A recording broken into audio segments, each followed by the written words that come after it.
we are all meant to amplify the voice of the Christ, not our own voices. And here's what that means. You or I do not need to be the smartest in the room. We do not need to be the most revelatory. We do not need to be the one that knows the most. In fact, the more mature that we become, and this is something I found to be true in my life, right?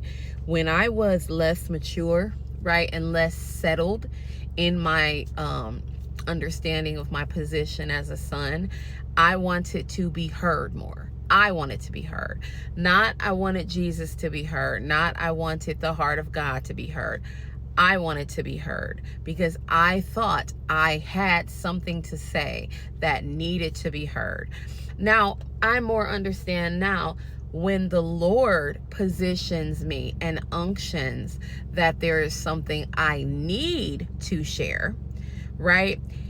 My focus and what I'm looking for is to make sure that what I heard can be an ebb and flow into what other people are hearing. In other words, when I listen to a minister, when I listen to another teacher, when I listen to a prophet or an apostolic leader, someone who's preaching the gospel, what I'm listening for is where we intersect.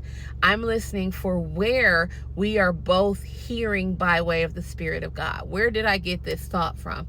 Actually, in the book of Galatians, Paul says in the book of Galatians that he went back to Jerusalem to confer with the apostles to ensure the message that he was preaching was the same message that they were preaching. Why did Paul need to do this? Because Paul wanted to make sure that the voice that was being amplified was the voice of Christ, not him.